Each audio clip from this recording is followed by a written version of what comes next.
Hello and welcome all.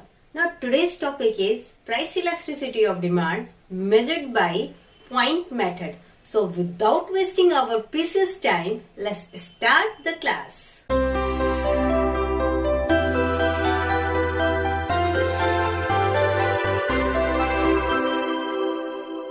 Point method वो method है price elasticity of demand को major करने के लिए जो कि एक लीनियर लाइन को डिपिक्ट करता है, ठीक है। और इसका एक बेनिफिट ये है कि हम स्मॉल से स्मॉल जो चेंज आता है हमारे इलास्टिसिटी में उसको मेजर कर सकते हैं। जो बेसिक फॉर्मूला है वो मेजरमेंट का क्या है कि जो हमारा लीनियर लाइन है वहां पे जो पॉइंट है हमारा इलास्टिसिटी के लिए ले रहे हैं हम, मान लो कि हमारा मेन पॉइंट है P, ठीक। ये लीनियर लाइन LM है और हमारा पॉइंट क्या है प्राइस का P।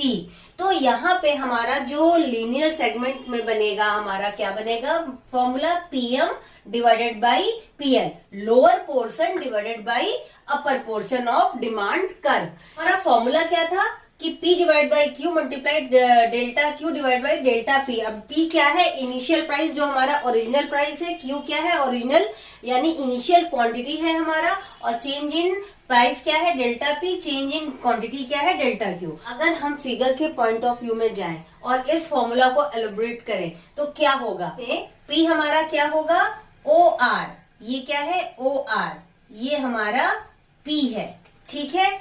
और फिर हमारा क्या है Q क्या है हमारा OQ है, ये हमारा क्या है ये हमारा Q है, ठीक है। और फिर हमारा डेल्टा Q क्या है OQ1, यहां से यहां पे हम आ रहे हैं, ये हमारा क्या है डेल्टा Q है, ठीक है। ये हमारा डेल्टा Q हो जाएगा। उसके बाद जो हमारा OR1 हो रहा है ये हमारा हो जाएगा डेल्टा P, ठीक है। इसको सही से लिख लो, छोटा लिख रहे हैं, आई थिंक तुम लोग को दिख रहा होगा, ठीक है। अब देखो फिगर में अगर हम इसको सब्स्टिट्यूट करें तो हमारा फिगर कैसे सब्स्टिट्यूट होगा। देखो OR इक्वल टू PQ है, ये हमारा OR है ना, ये OR चल रहा है हमारा, ये PQ के इक्वल है, ठीक। OQ है, ये OQ है, इक्वल किसके है RP के इक्वल है ना, समझ में आ रहा है, ठीक। और फिर QQ1 किसके इक्वल हो रहा है EB के इक्वल है R1, ये जो है R1 किसके इक्वल है PE के इक्वल है। तो अगर हम ये सारी वैल्यू को फॉर्मूला में पुट करेंगे तो हमारा क्या इक्वेशन निकल के आएगा, PQ divide by RP multiply EB divide by PE, ये हमारा पहला इक्वेशन हो गया। और इस इक्वेशन से हमको कौन सी एक जैसी ट्रायंगल मिल रही है, ट्रायंगल PEB, ये है हमारा ट्रायंगल PEB।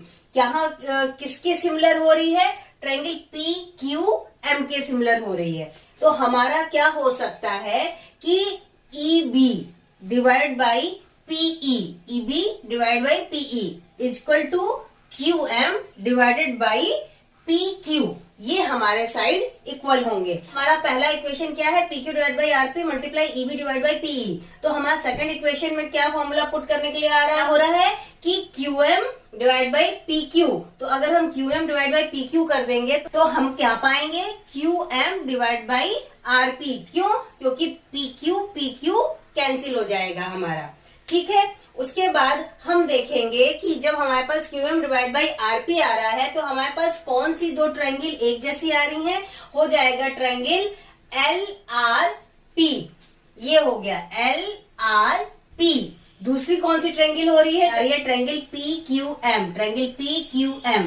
तो हमारे पास क्या आ जाएगा QM डिवाइड बाई RP किसके इक्वल हो जाएगा PM डिवाइडेड बाई PL के। कैसे, क्योंकि यही हमारा जो था फॉर्मूला था प्राइस इलास्टिसिटी को कैलकुलेट करने का, क्या होता है lower segment of demand curve divide by upper segment of demand curve.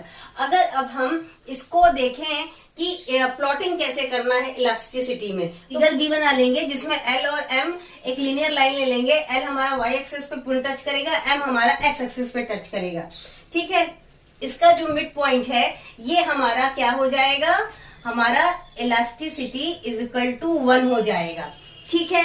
लेकिन अब इसी के पी पॉइंट के ऊपर अगर हम कोई पॉइंट पाते हैं, जैसे कि वो मान लो कि पॉइंट ए है, ये हमारा हो जाएगा इलास्टिक डिमांड, है ना। ये हमारी इलास्टिसिटी में आ जाएगी, हाईली इलास्टिक डिमांड हो जाएगी, क्योंकि ये यूनिटरी के ऊपर आ रही है। तो यहाँ पे हमारा प्राइस इलास्टिसिटी क्या हो जाएगा, ग्रेटर देन 1।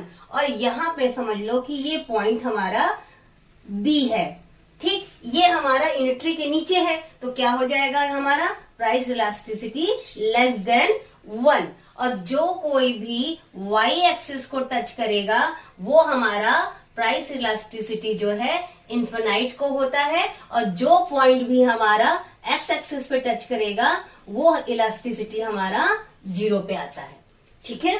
ये तो बात हो गई कि हमारे पास जब कभी भी एक लीनियर डिमांड कर दिया हुआ है। बट नाउ सपोज कि हमारे पास सिचुएशन है नॉन लीनियर डिमांड कर्व की। अब हमारे पास नॉन लीनियर डिमांड कर्व है, ठीक है।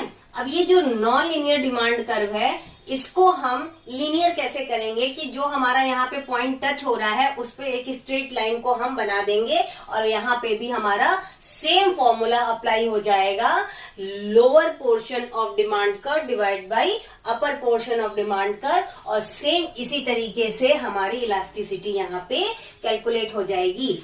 ये फिगर सी है, ठीक। इस फिगर का जो नाम है वो होगा non linear demand curve for price elasticity. किस पे हो जाएगा हमारा कैलकुलेशन, पॉइंट मेथड से। कौन सा मेथड हो जाएगा, नॉन लीनियर डिमांड कर्व। और फिर से इसको एक बार सम अप करके देखते हैं, तो ऑन द होल जो समेशन है वो समेशन हमारा क्या होगा, ये होगा कि हमारा जो प्राइस इलास्टिसिटी है वो कैलकुलेट होता है lower portion divide by upper portion, ठीक है। अल्टीमेटली अगर हमारे पास नॉन लीनियर डिमांड कर दिया हुआ है, तो जहां पे हमारा एक कॉमन पॉइंट निकल के आएगा उससे हम क्या करेंगे, एक पूरा एक्स एक्सिस और वाई एक्सिस पे पॉइंट को मिला के टच करके एक लीनियर लाइन को बना लेंगे। और वो लीनियर लाइन को जब बनाएंगे तो सेम बिल्कुल इसी तरीके से हमारा क्या निकल के आ जाएगा, price elasticity of demand. Class अब जो होगी वो आर्क मेथड पे है, और ये एक बहुत ही छोटा टॉपिक है और इसको बहुत ज्यादा टाइम नहीं लगेगा समझाने में। आई होप कि तुम लोग को आज अपनी एक एक डाउट्स क्लियर हो गई होंगी। अगर तुम लोगों ने इसको साथ साथ नहीं लिखा है तो इसका एक क्विक स्क्रीनशॉट ले लो। अगर तुम लोग मेरे क्लास में नए हो तो जल्दी से सब्सक्राइब करो, अपने सारे फ्रेंड्स के साथ शेयर करो, तुम लोग के साथ साथ उनको भी इसका बेनिफिट मिले। All the best, take care and don't forget to subscribe my channel, that is the Kisika Studies.